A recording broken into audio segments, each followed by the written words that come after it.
Hello বন্ধুরা, good morning. তোমরা সবাই কেমন আছো? আশা করব নিশ্চয়ই খুব ভালো আছো, সুস্থ আছো, অনেক বেশি আনন্দে আছো। আমরা কিন্তু বেশ ভালো আছি। আমি মলি আজকে নতুন আরেকটি ব্লগ নিয়ে হাজির হয়ে গেছি। তোমাদের সকলকেই নতুন ব্লগে জানালাম অনেক অনেক স্বাগত। আশা করব তোমাদের এই ভিডিওটা ভালো লাগবে। স্কিপ না করে তোমাদের পুরো ভিডিওটা দেখার অনুরোধ রইল। আর যদি ভিডিওটা ভালো লেগে থাকে তাহলে অতি অবশ্যই একটা করে লাইক করো, কমেন্টও করতে পারো যদি ইচ্ছে হয়। তবে আজকে হচ্ছে সোমবার, এখন ঘড়ির কাঁটায় বাজে হচ্ছে সকাল 7টা। আজকে সকাল সকাল ঘুম থেকে আমি উঠে পড়েছি, কারণ তোমাদের দাদার রয়েছে আজকে ডিউটি আর মেয়ের রয়েছে স্কুল। সকালবেলা ঘুম থেকে উঠে বাসি ঘর দোর ঝাড়টা দিয়ে আগে ভালো করে জামা কাপড় ছেড়ে নিয়েছি, নিয়ে তারপরে করে নিয়েছি চা। তোমাদের দাদাকে দিয়ে দিয়েছি চা, সে চা খাচ্ছে।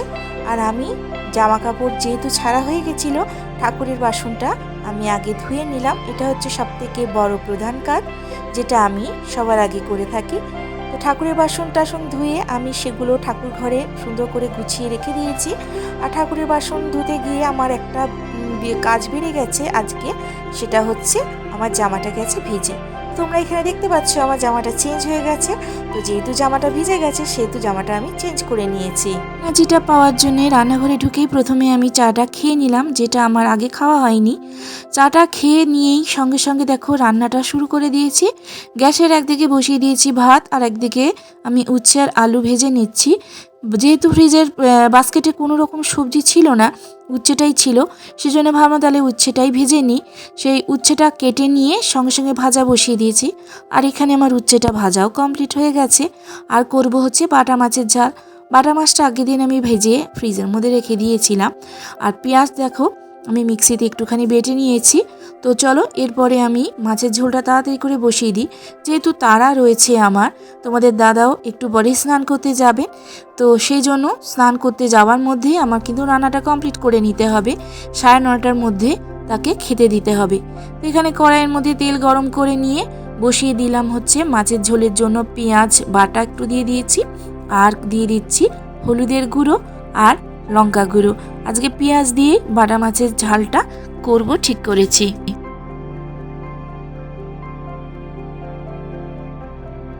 এখন লবণ দিয়ে নিলাম, দিয়ে এবার ভালো করে মশলাটাকে কষিয়ে নিচ্ছি। আর এরপরে বাটা মাছগুলো চলো এর মধ্যে দিয়ে দিই। তো বাটা মাছগুলো ভেজে আমি ফ্রিজের মধ্যে মানে ডিপ ফ্রিজে রেখে দিয়েছিলাম, যার জন্যে মাছগুলো একটুখানি শক্ত হয়ে গেছিলো। তো এটাকে ঠান্ডা করার উপায় নেই, যেহেতু আমার ফ্রিজের মধ্যে রাখা ছিল ভাজা অবস্থাতে, তো এর মধ্যে জল দিয়ে এখন আমি এটাকে ঠান্ডা করতে পারবো না। তো সেই জন্যে মাছের ঝোলটা বসিয়ে দিয়ে ওর মধ্যে আমি ভাজা মাছগুলো দিয়ে দিলাম। আর পাশে দেখো গ্যাসের মধ্যে আমি হাঁড়িটা আবারও বসিয়ে দিলাম।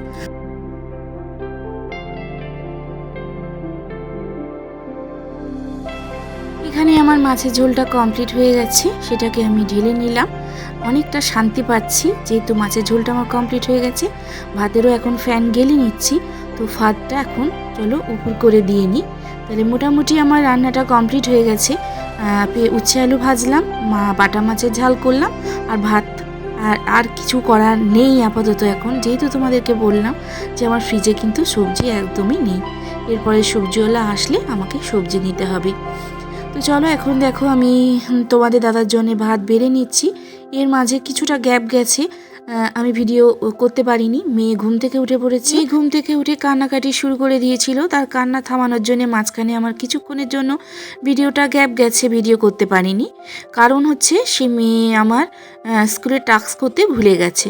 তো তাই আমি ওকে বোঝালাম যে এখনও অনেকটা সময় আছে, তুই ঘুম থেকে উঠে পড়েছিস যখন, দাঁত ব্রাশ করে তাড়াতাড়ি করে টাস্কগুলো নিয়ে বস। সেইটা বুঝিয়ে ওকে আমি আবারও রান্নাঘরে চলে এসেছি। এখন তোমাদের দাদার হয়ে গেছে খাওয়া, আর আমি আমাদের জন্য এখন গরম গরম রুটি করে নিচ্ছি।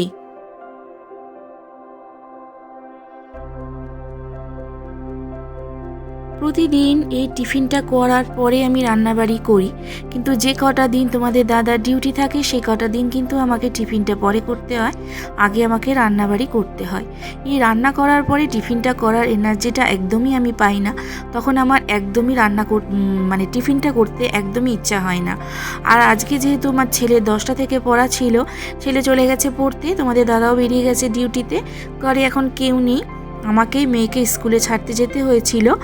আর স্কুল থেকে এসে দেখো এখন হঠাৎ মনে পড়েছে ফ্রিজে চিংড়ি মাছ রয়েছে, তো চিংড়ি মাছের কারিটা এখন করে ফেলি। কারণ মেয়ে আর ছেলে দুজনেই কেউ বাটা মাছ খেতে পারে না। ভালোবাসে খেতে আমার মেয়ে, কিন্তু কাটার ভয়ে একদমই খেতে পারে না। আর এই চিংড়ি মাছটা আমার ছেলেও খেতে পারবে না, কারণ চিংড়ি মাছ খেলে আমার ছেলের প্রচণ্ড পরিমাণে অ্যালার্জি হয়। তো সেই জন্য ছেলেকে ডিমের অমলেট করে দেবো খাওয়ার সময় দুপুরবেলা, আর আমাদের জন্য করে নিচ্ছি এখন চিংড়ি মাছের কারিটা।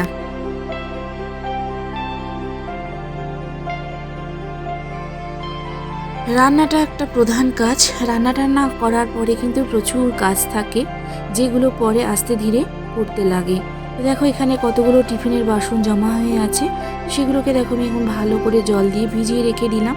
আর যেহেতু কাচের কাপ যেহেতু রয়েছে, এই কাপগুলো আমি এখন আগে ধুয়ে নিচ্ছি, কারণ যদি বাই চান্স হাত থেকে পড়ে যায় তাহলে কিন্তু কাপগুলো শেষ হয়ে যাবে।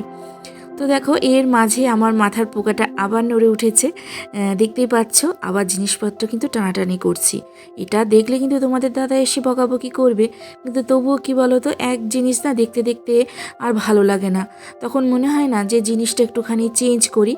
আর জিনিসগুলো একটুখানি চেঞ্জ করলে কী হয় বলো তো, ঘরদোরগুলো একটুখানি পরিষ্কার থাকে আর ঘরটা অনেকটা নতুন নতুন লাগে। সেই জন্যে দেখো আয়নাটাকে আমি একদম টেনে এই পাশে নিয়ে আসছি।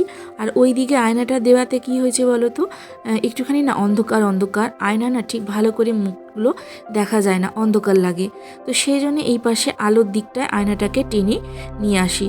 যতই কাজ করি, কাজের মাঝে কিন্তু আমার মাথার মধ্যে এইগুলো ঘুরপাক খেতে থাকে যে কোন জিনিসটা কোন দিকে টেনে নিয়ে রাখলে ঘরটাকে বেশি সুন্দর লাগবে। আমাদের মেয়েদের যেটা সবসময় চিন্তা থাকে মাথার মধ্যে, নিজেদের ঘরটাকে কত সুন্দর করে গুছিয়ে রাখতে পারি, কত সুন্দর করে গুছিয়ে তুলতে পারি। যতই ভাঙা হোক না কেন, যতই টিনের ঘর হোক না কেন, যতই যেমনই হোক না কেন, তবু এটা আমাদের কাছে স্বর্গ। সত্যি কথা বলতে কি, বিয়ের পরপর প্রথম খুব খারাপ লাগে, কিন্তু আস্তে ধীরে কখন এই ঘরটা একদম নিজের একান্ত আপন হয়ে যায় নিজেও বুঝে উঠতে পারি না। তখন কি বলো তো, গিয়ে না শান্তিতে থাকতে পারি না। খালি মনে হয় কতক্ষণে নিজের এই ছোট্ট ভাঙা ঘরটার মধ্যে যাব, যেটা নিজের, একদম একদম একান্ত নিজের। জিনিসগুলোর জায়গা পাল্টানোর সাথে সাথে কিন্তু আমি দেখো ধুলো টুলোগুলো কিন্তু পরিষ্কার করে নিচ্ছি। প্রচণ্ড ধুলো পড়ে, এই যে বলি কোথা থেকে এসে যে ধুলোগুলো পড়ে একদমই মাথার মধ্যে কিন্তু আসে না। যেহেতু এখন গরমটা সবে পড়ছে আর এখন দক্ষিণের হাওয়াটাও দিচ্ছে, সেই হাওয়ার সাথেই মনে হয় প্রচণ্ড ধুলো ঘরের মধ্যে এসে ঢোকে।